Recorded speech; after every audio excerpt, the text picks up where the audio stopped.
Hello everyone, welcome to Vaidyanath की class. तो आज के इस वीडियो में हम लोग सीखने वाले हैं क्वेश्चन नंबर 5। ठीक है। और क्वेश्चन नंबर 4 और क्वेश्चन नंबर 4 में जो है ये है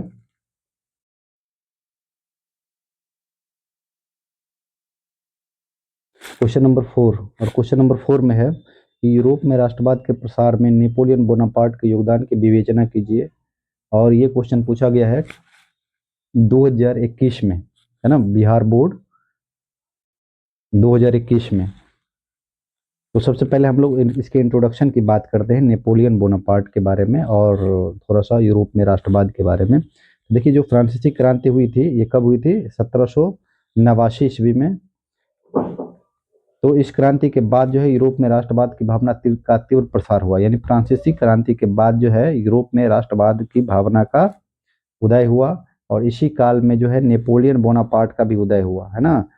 और इसी काल में किसका उदय हुआ? नेपोलियन बोनापार्ट का, जिसने यूरोप में अनेक राजनीतिक, सामाजिक एवं प्रशासनिक सुधार किए।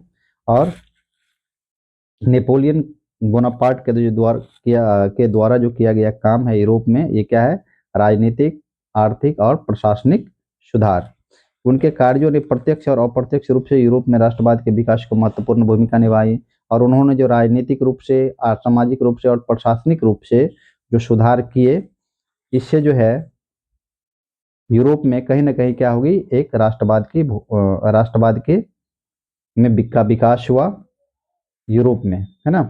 अब देखिए, इसके बाद जो है नेपोलियन संहिता 1804, यानी नेपोलियन ने अपना एक वो ड्राफ्ट तैयार किया कि हम जो है राष्ट्रवाद के लिए या यूरोप के लिए जो है इन इन चीजों को जो है रखेंगे।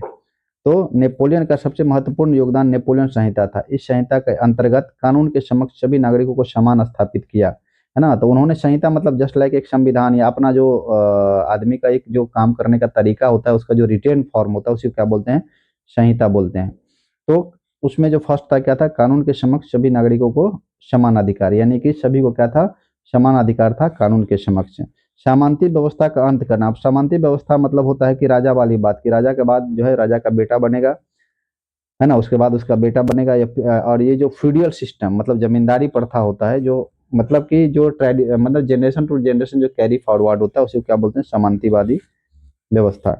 ठीक है। निजी संपत्ति की सुरक्षा की गई, यानी निजी संपत्ति जो था उसको क्या किया गया? सुरक्षित किया गया। उसके बाद जो है इन सुधारों से लोगों में राष्ट्रीय चेतना का विकास हुआ। और ये सब जो सुधार हुआ, है ना, इससे क्या हो गया कि लोगों में राष्ट्रीय चेतना का विकास हुआ। तो ये क्या था? नेपोलियन का कानून था। कब? 1804 में, कि किस तरीके से उसे काम करना है। आगे क्या था कि इसने कौन कौन से प्रशासनिक सुधार किए, है ना। नेपोलियन के द्वारा जो है कौन कौन से प्रशासनिक सुधार किए गए। तो नेपोलियन ने जो है यूरोप के कई भागों में समान कानून व्यवस्था, कुशल प्रणाली, आधुनिक प्रशासन की स्थापना की। मतलब सबसे पहले आपको क्या याद रखना है कि कुशल में समान कानून व्यवस्था। उसके बाद कुशल कर प्रणाली, मतलब कि कर प्रणाली में भी उसने क्या किया? सुधार किया, है ना। उसके बाद आधुनिक प्रशासन, मतलब कि जो पहले का प्रशासन था उसको हटाया। तो उन्होंने 3 किया। एक तो क्या किया? कानून में सुधार किया, कर प्रणाली में सुधार किया, और आधुनिक प्रशासन मतलब कि प्रशासन में सुधार किया। इससे विभिन्न क्षेत्रों के लोग प्रशासनिक इकाई के अंतर्गत आए। और इसका जो परिणाम हुआ वो क्या हो गया कि विभिन्न क्षेत्र के मतलब अलग अलग समुदाय के लोग, अलग अलग फील्ड के लोग जो है इस प्रशासनिक इकाई के अंतर्गत आए, यानी प्रशासन का पार्ट बना। और राष्ट्रीय एकता का भावना विकसित हुआ, है ना। तो ये था प्रशासनिक सुधार किसके द्वारा? नेपोलियन के द्वारा। अगला है सकारात्मक प्रभाव। अब देखिए इसका क्या सकारात्मक प्रभाव पड़ा। ठीक है। जो कोई भी जो काम होता है या कोई भी आदमी जो कुछ करता है, तो उनके दो प्रभाव होते हैं। एक तो हो गया सकारात्मक प्रभाव यानी पॉजिटिव इम्पैक्ट, और एक हो गया निगेटिव इम्पैक्ट। अब देखिए सकारात्मक प्रभाव क्या हो गया कि सामंती विशेषाधिकारियों का अंत हो गया। जो सामंती व्यवस्था था उसको क्या किया? उसने खत्म कर दिया। तो सामंतवाद का जो विशेषाधिकार था उसका क्या हो गया? अंत हो गया। मध्यम वर्ग का उदय हुआ। ठीक है। एक मिडिल क्लास जो है सो एग्जिस्टेंस में आया। उसके बाद जो है समान नागरिक अधिकार, मतलब कि सभी को समान रूप से नागरिक अधिकार मिला। उसके बाद राष्ट्रीय भावना का विकास हुआ। और क्या हुआ? राष्ट्रीय भावना का विकास हुआ। तो ये सब क्या था? पॉजिटिव इम्पैक्ट, यानी सकारात्मक प्रभाव किसके द्वारा? नेपोलियन के द्वारा। दूसरा क्या था? भारी कर बोझ। उसने कर व्यवस्था में भी सुधार किया, मैंने आपको अभी बताया। तो इससे क्या हो गया कि जनता पे जो है सो कर जो है सो ज्यादा हो गया। जबरन सैनिक भर्ती, उसने क्या किया कि जबरन सैनिक भर्ती करवाया। विदेशी शासन का थोपना, मतलब विदेशी शासन, यानी कि जो विदेश का जो रूल रेगुलेशन था उसको उसने थोपा। स्थानीय स्वतंत्रता का हनन, मतलब लोकल जो लोगों का स्वतंत्र था उससे क्या हो गया, लोग ये खत्म हो गया।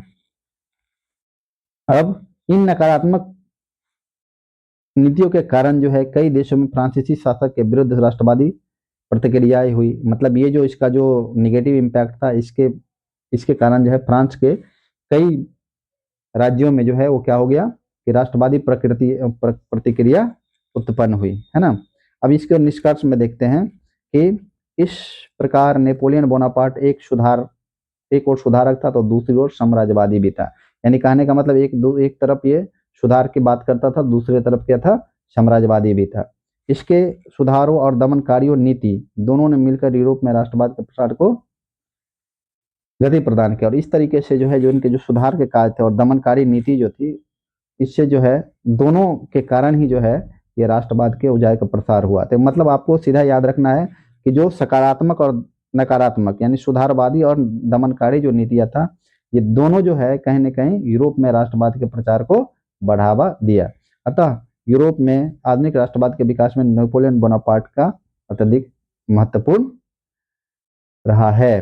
तो आई होप कि आपको समझ में आया होगा कि नेपोलियन बोनापार्ट का जो है राष्ट्रवाद के उदय में जो है किस तरीके का उसका योगदान था। नेक्स्ट क्वेश्चन हम लोग पढ़ेंगे ये कि 1848